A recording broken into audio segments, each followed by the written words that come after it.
I never thought I would be in a serious relationship with someone the same age as me.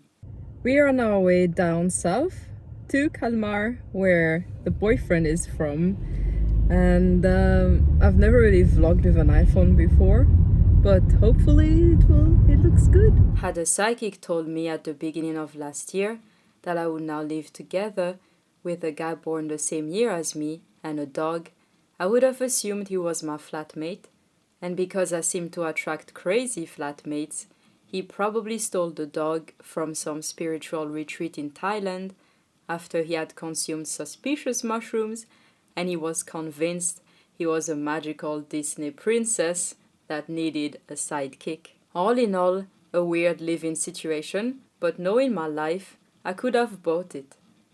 It was more probable than the current situation of him being my boyfriend and the dog being our dog. People have judged and criticized me for having too high standards and being picky.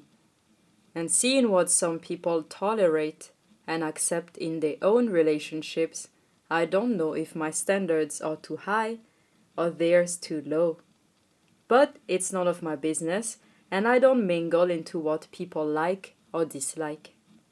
Regardless of what others prefer as their perfect partner, I don't judge nor criticize them because it's not my place, and happiness is as different as every single person. I prefer dating older men because that's where I see the highest likelihood of future happiness. And that right there sounds like something a sugar baby would say in a documentary. I have nothing against sugar babies or professional intimacy workers, but no, I don't date older men for money. I divorced my wealthy ex-husband and took nothing. My ex before him moved in with me in Singapore because he was homeless. He had a job, but I still paid for the rent. And both are 13 and 11 years older than me. I date older men because they usually tick the boxes of what I am looking for in a partner.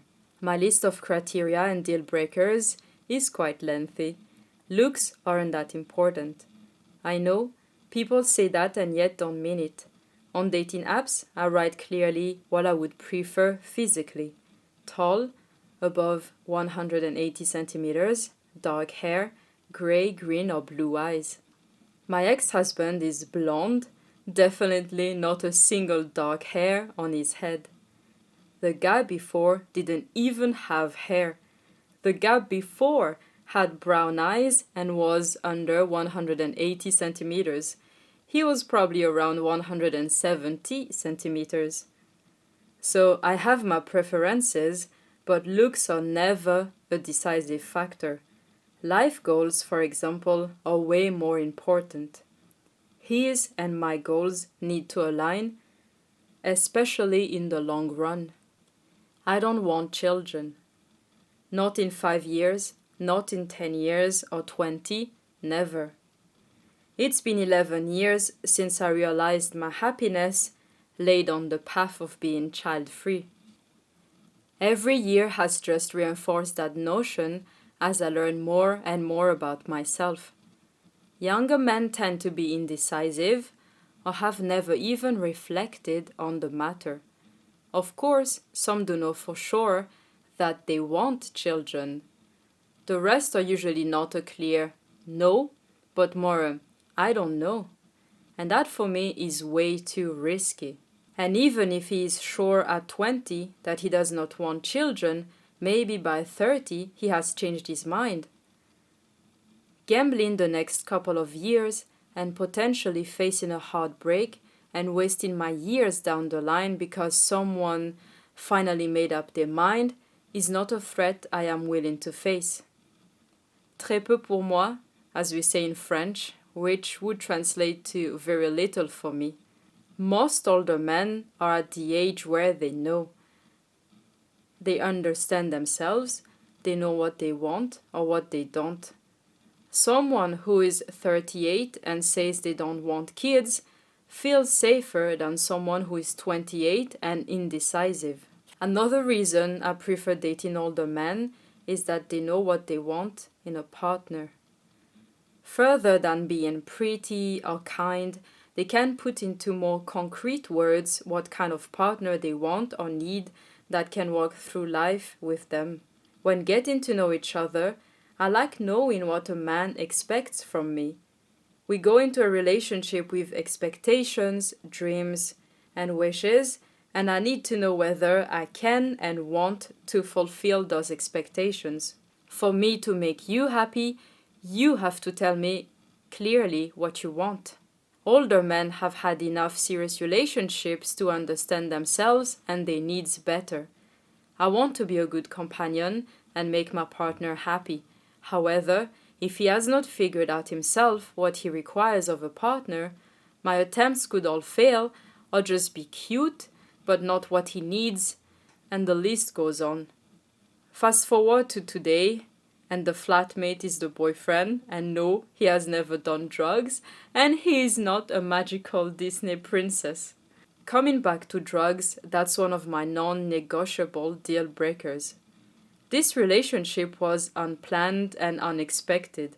In fact, when I swiped right on him, I was happy being single, and I had made my future plans abroad without a man in them. I didn't think we would meet again after the first date, but he has confessed to me since that his plan from the start had been to become the boyfriend, even though I had rejected him a couple of times.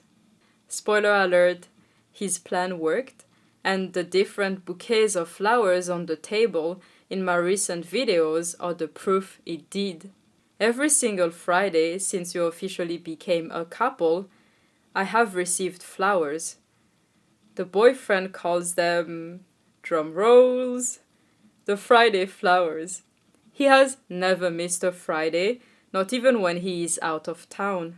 Some grumpy flower delivery man would knock on the door in the most untimely moments with the flowers. So far, it has been 55 bouquets, and those flowers and other physical gifts are not the only things he has offered me this past year.